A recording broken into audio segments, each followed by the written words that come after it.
So I love watching other people's projects on YouTube, and so I'm going to take a stab at documenting one of my own.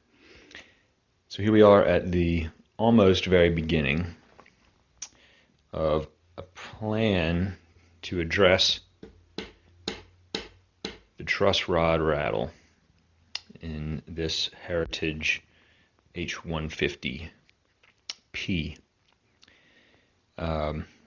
And so my plan is to drill out the fret marker dots down into the truss rod cavity slot, so that I have access to the slot.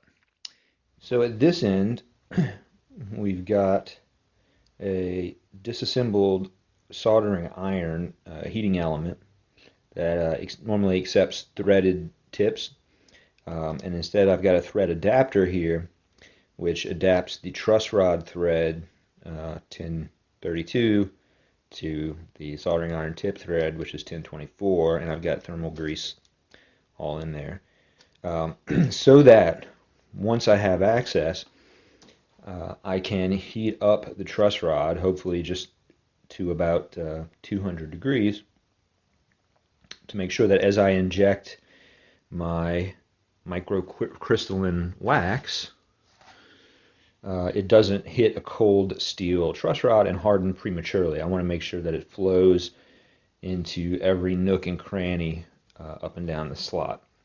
And so the truss rod has to be hot enough to keep it flowing.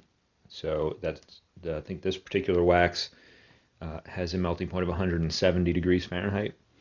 So I would like to get the truss rod up to like 180, 190, 200, and then give sufficient time for all the wax to flow in there.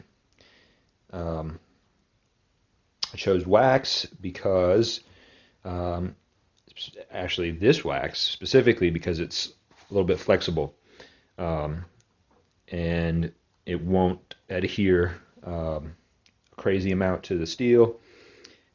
Should break free easy enough, and will remain flexible so that the truss rod will still function properly.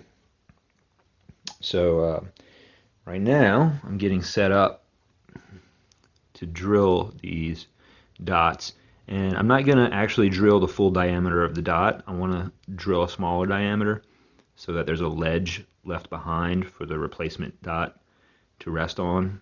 And I guess I'll have to sand it probably flat at the end, but it'll glue better if there's a little bit of a ledge. Alright, and so what I've got here is a brad point drill. Let's see if I can get you to focus. Brad points cut very clean sidewalls. So unfortunately, because of the spike in the center, I may not be able to get the full depth that I need, but at least the sidewall anyway, cut okay, should be so really I've clean. got the And then as far as diameter, calipers out. I have dots that are 6.35 measure. I need to find center on millimeters, these, I believe, and this is a as close as I can. 4 millimeter drill. So that should leave a pretty good ledge. Don't know a really perfect way other than reading. So 2.34 or so, or excuse me, 0.234. It's kind of hard to see here. Alright, we'll call it 0.236. So what's half of that? 0.1, 18. 0.1, 18.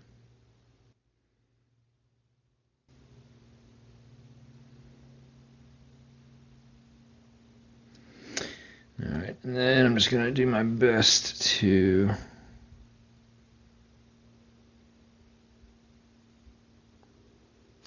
get it there, and then I'll confirm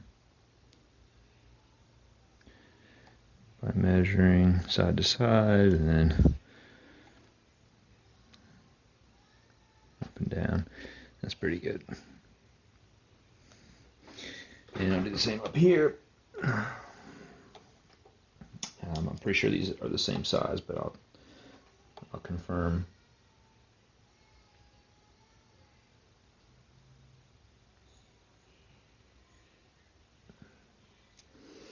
Yeah, 32. So that's 16.1, 16.1, 16. So yeah, basically the same. All right. Let's use this side.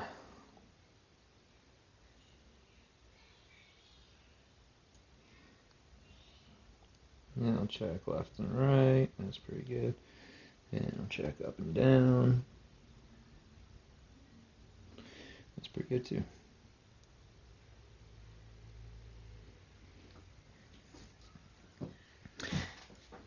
So that spike,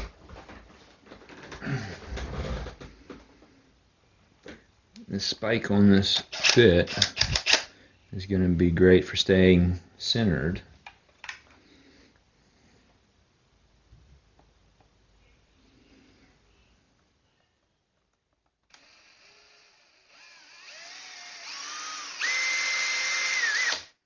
It's way too fast.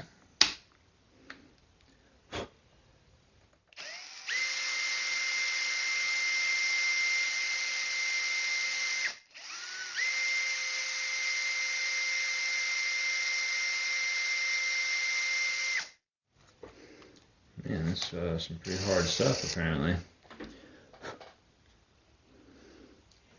I guess it's real pearl. I'm just going to stay in the same hole.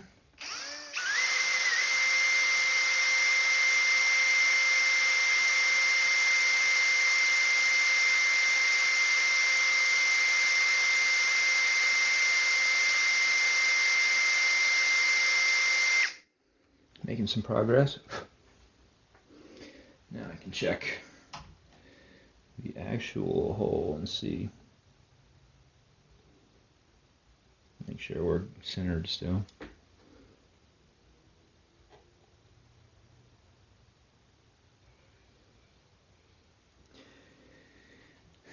Pretty close. Maybe we're going to walk it a little bit back.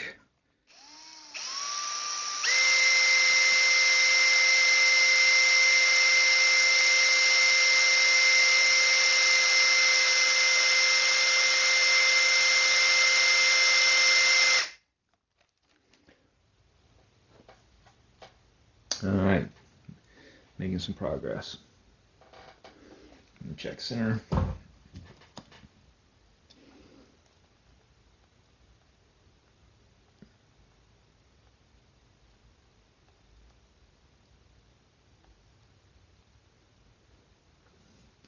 I think I need to try to walk it a little bit more.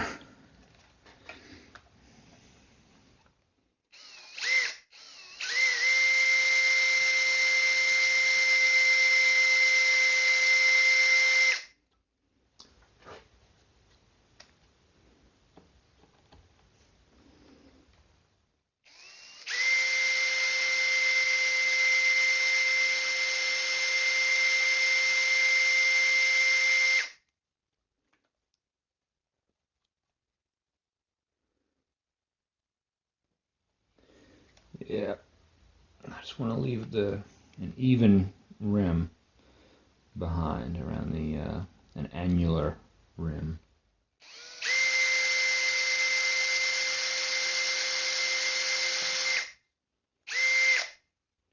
I think I'm through.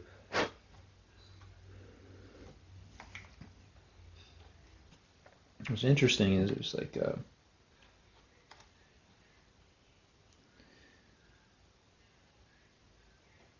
white material in there. I wonder if they packed that rod with something. All right. Well, worst case, I go all the way through the neck.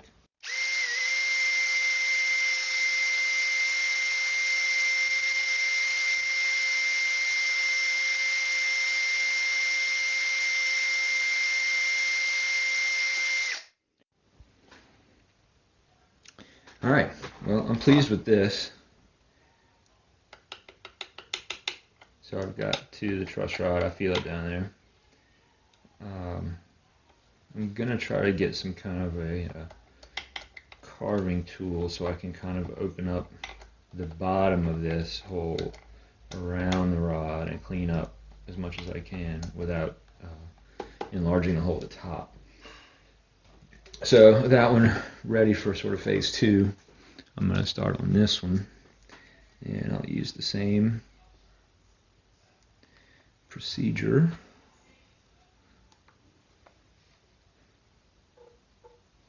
Get it centered as I can to start.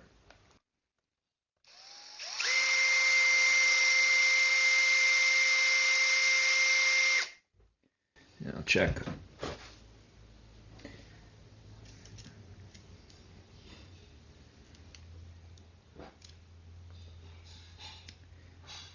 Go in the hole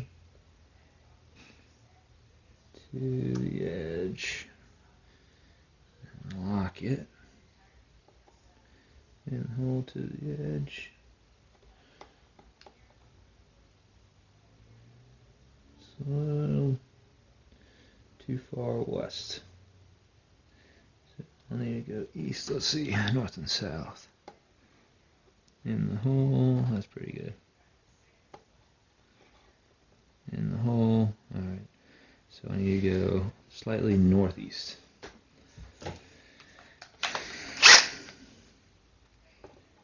And there's the hole.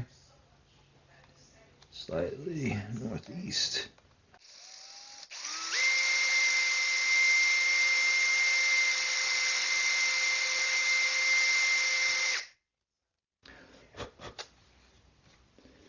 Yep, and I can see what I'm about to cut. So I actually want to go that way.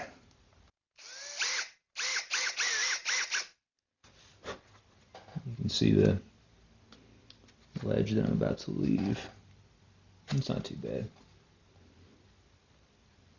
Try to go a little bit back this way.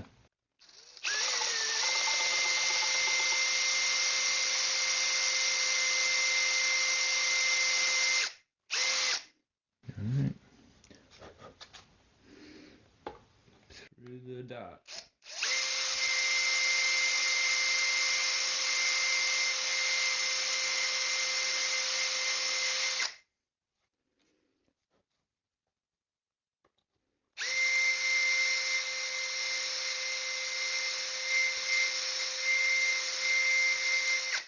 There's this white stuff. It's some kind of packing. Well, maybe it's maple.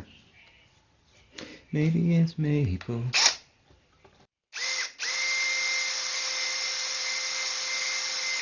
Let's see what we got down there.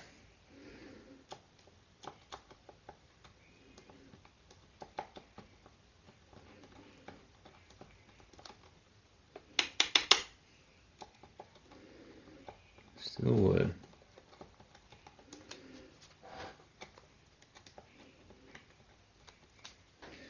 Alright, let's see here.